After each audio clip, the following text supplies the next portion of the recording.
inethile yedlula la mvula kwabane ukhwetha phezolo late kwathi makuphanga abo 12 uma niphuma ndijonga apha ehokweni umfula ulapha zansi kwale hoko le. Zidale umonakalo imvula ezingenasiqabu kwingingqi ezithile eMpuma Koloni. Lusaxhalekile usapho lukaLebucheng Musimo waseVista Park eBloemfontein kulandela ukubulawa kwakhe kabuhlungu.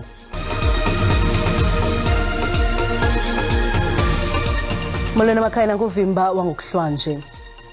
Zidale umonakalo imvula ezingenasiqabu kwingingqi ezithile eMpuma Koloni, izindlu ezininzi kwindawo ezingasemifuleni eMthatha zithe gapha emanzini yaye nemfuyo ichaphazelekile. Kungoku nje abahlali baxakekile batshayela amanzi ezindlini zabo. Amakhaya akhiwe kwindawo ezingasemifuleni asemngciphekweni wokhukhuliseko. Imvula ezinengamandla phezolo zishiye zichabalalisile. Akuchaphazelekanga abantu nje kuphela kodwa nemfuyo ngokunjalo. Kutemva kwala mvula phezolo pa inethile yedlula la mvula kwabane ukhwetha phezolo late kwathi makuphanga abo 12 uma niphuma ndijonga apha ehokweni umfula ulapha zansi kwale hoko le apha ca kwetanki. Abele ngakangeni ke ndathi masendingena sekuyobethuwane aseza la kule khona ubezojika angena apha ngaphambili eminyangweni. Ikwaseso naseSlovo Park iintsapho ziphulukene nento yonke ngenxa yezizanyonyo zemvula. Imvula zibethe zachabalalisa nesivuno. Angena amanzi yonke asikwazi kwa ukhupha kwampahla kwazi nolantuka kugcwele nje amanzi udaka apha endlini. Urhulumente besicela uba asincedise kule ndawo lapha ehlathini ngoba siphetheke kakubi nyani ngoba sisihlutshwa ngamanzi siyazama nansi neveji yam kunzima ngoba ndingaphinda ndiyivuse kanjani. Kuthunyelwe amagosa ecandelo lentlekele ukuba ancedise iintsapho ezichaphazelekileyo. Pha kule ndawo yaseDikolini apha KSD sibona kuchaphazeleke nabantu abakhe kufutshane nomlambo ophuphumayo. Siyabongoza ke uluntu baluthanda uqaphela ngexesha kusaqhubekeka ubakho imvula ezimandla ukuze ubomi babo ungabikho semngciphekweni. Kwindaba ze-SABC ndingufundiswa Mhlekude eMthatha. Ukanti imvula ezimandla zidala umpodama ePitoli de waphuphuma umlambi Henops kwavuleka umgodi Centurion. Abenkonzo zikaxakeka abachophe ezithendeni de balumkisa abaqhubi ukuba baqhube ngononophelo. Ezimangxi izithuthi kwisitalato yerabi ye-Centurion izibilini ziphezulu kubaqhubi abebefuna ezinye inyomba zokuphuma. The house is here, but I can't go there. I can't jump here. I have to drive to the Centurion Mall. It's very inconveniencing. We had to be somewhere and now we can't.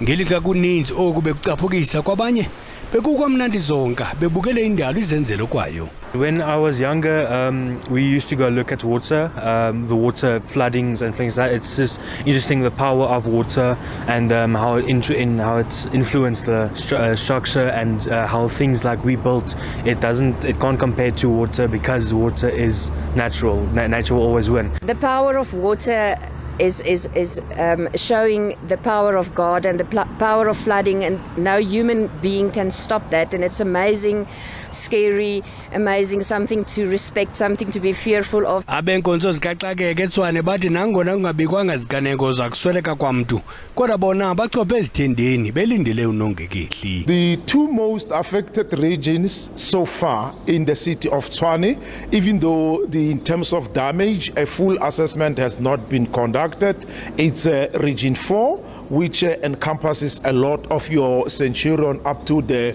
Olivenhout Bosch area, Mooiplatz, informal settlement, as well as Mamelodi. Izaluse zezulu zikhuphe isilumkiso esikubakala lesithandathu ngemvula ezimandla nomoya kwiphondo laseGauteng. La matole emvula atsho ilumkisa abahlali ukuba baqaphele xa bethabatha uhambo. Isigqeba esiphezulu seqela elilawula i-ANC sithi liseza kuqhuba eliqela nenzame zokuphucula ubomi babemi beli abangathathi intweni. Okukuthethwa ngumongameli we-ANC uMnumzana Cyril Ramaphosa kwintetho equkumbela intlanganiso yesigqeba ebihleli eNazareth eRhawutini ukuqala ngoLwesihlanu. We as the National Executive Committee have noted the government's interventions to mitigate the impact of these developments. These interventions include the extension of the Social Relief of Disaster Grant until March of 2024, the temporary relief of fuel prices, the continuation of VAT zero rating of key food items, and the consolidation of our social security and protection system with social grants, which reach around 18 million South Africans. This meeting has reaffirmed that we will continue resolutely to implement our program to tackle the triple fault lines of poverty, unemployment, and inequality. This means that we will intensify our work to transform our economy so that it can create more jobs through the implementation of the Economic Reconstruction and Recovery Plan, including a greater focus on infrastructure projects. Kwalapha ezindabeni abahlali baserhaleshiwe Kimberley bavakalisa inxalabo ngokutyhuthulwa kwamangcwaba kuzingelwa ikopolo. Kona masiqale evenkileni.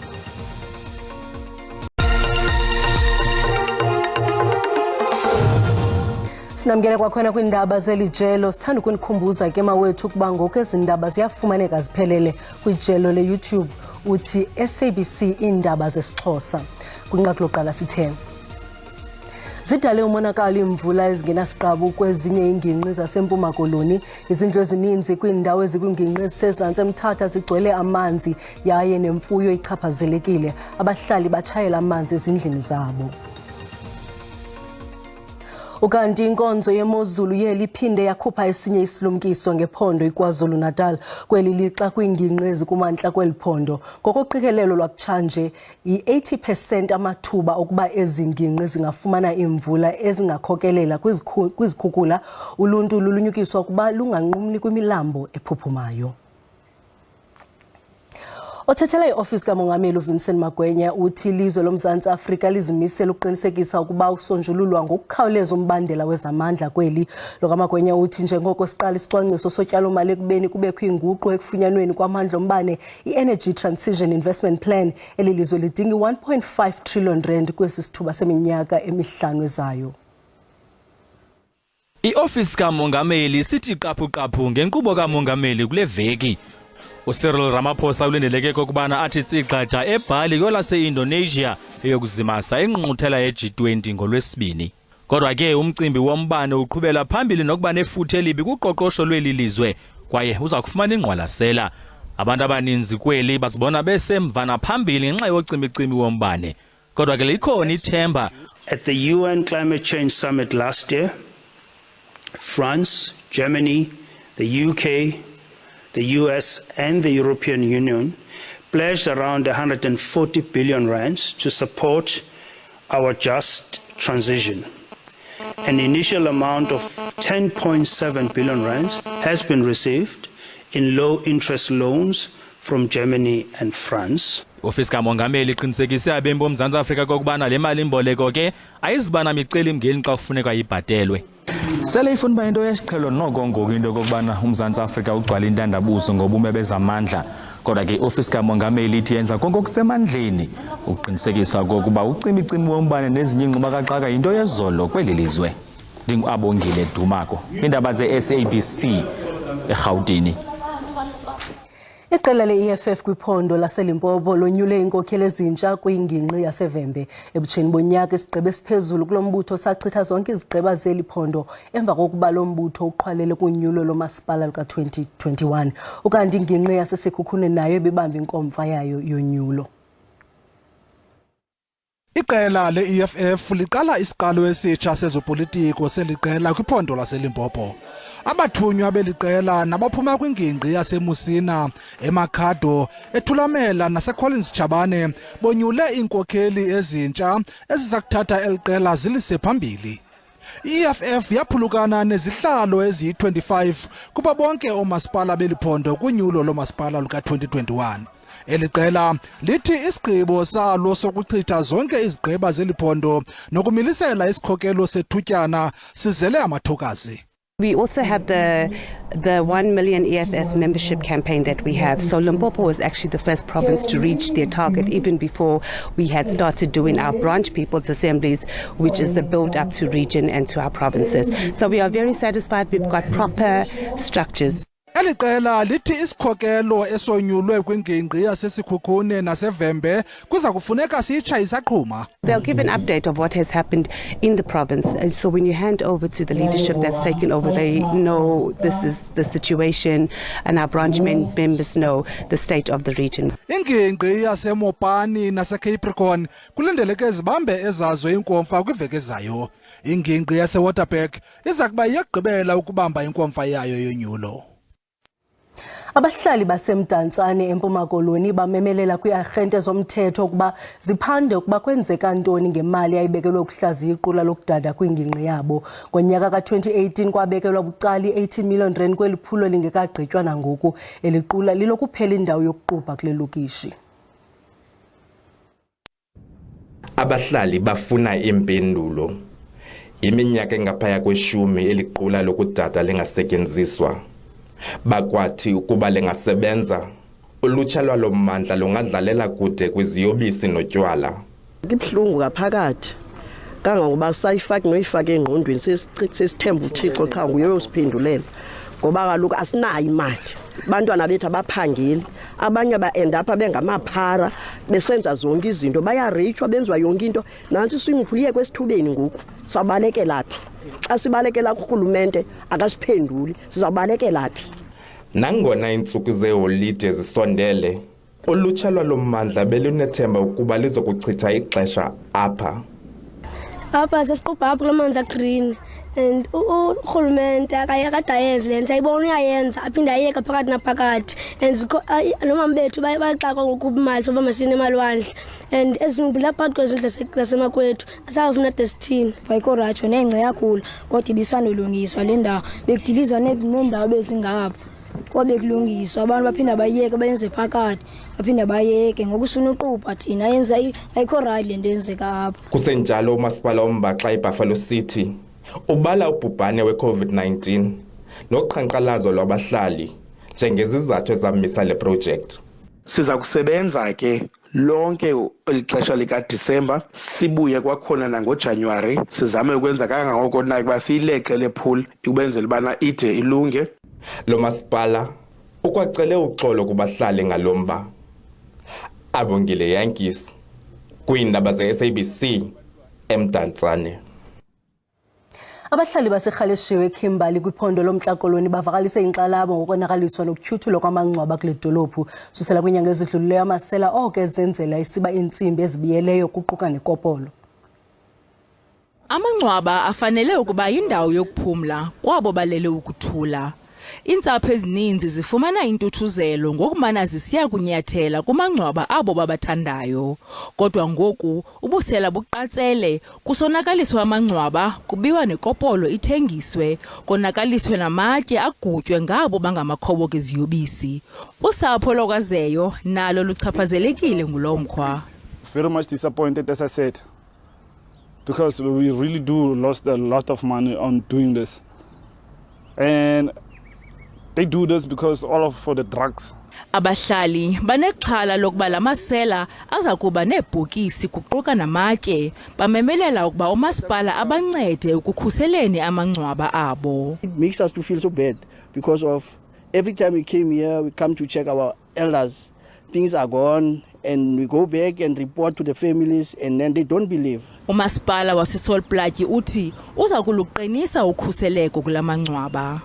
We are currently looking at fencing off all the affected cemeteries in our next financial year, which will assist us in minimizing the vandalism of our tombs and for our fencing. We plead to our members of our communities not to turn a blind eye, but to report any illegal activity or suspicious behavior around our cemeteries. Umasipala uqhube ngelithi amapolisa aza kuqubisana nabo bangabophula imithetho bavalelwe. uMzantsi Afrika uza kusindleka ingcali zebhol'ekhatywayo kwingqungquthela yokuqala yebhol'ekhatywayo yehlabathi ukubanjelwa kwilizwekazi leAfrika. Le ngqungquthela intsuku 2 iza kubanjelwa kwisixeko saseThekwini. Kuhlangana ikhulu emkhakheni webhola lapha eNingizimu Afrika bazohlanganyela eThekwini ukucobelelana ngamaqhinga, ulwazi nokuthuthukiswa kwebhola umhlaba jikelele. Ezinye zezihloko ezodingidwa zifaka phakathi imikhiqizo esetshenziswa kwezemidlalo nezobuchwepheshe obusha kanjalo nezokubheja. Izosiza kakhulu abantu balapha eNingizimu Afrika ukuthi bafunde kulabo bazobe befika beqhamuka from amazwe ahlukahlukene, futhi sibona ukuthi neAfrika yonkana even nabadlali bazokwazi ukuthi bahlomule ngokuthi babonakale nabo ukuthi badlala indima kwezomhlaba, not just in Africa. Abadlali abaqeqeshi bayamukela le ngqungquthela, abanye bafisa ukuthi ingagxile ekuthuthukisweni kwabadlali kusukela emazingeni aphansi. Abantu abazi ngesummit abantu abaphezulu kuphela, so isummit igcina ingesenayo impact lapha phansi ebantwini abancane, but uma ukhuluma at an international stage into enkulu kakhulu for ibusiness level. Le ngqungquthela izohanjelwa ososeshini bamazwe, ama-league, abaphathi babadlali, uhulumeni nezikhungo zezinkulisa zabadlali. Eindabeni ze-SABC nginguvusi Khumalo eThekwini. Kalondlela ke siuqongqothile uvimba wethu wangokuhlwanje. Ningalibali wethu ukufumana indaba ngesizulu ngomso kwalapha ku-SABC 1 ngentsimbi yokuqala emini neyesixhenxe ngokuhlwa. Kamnandi mawethu.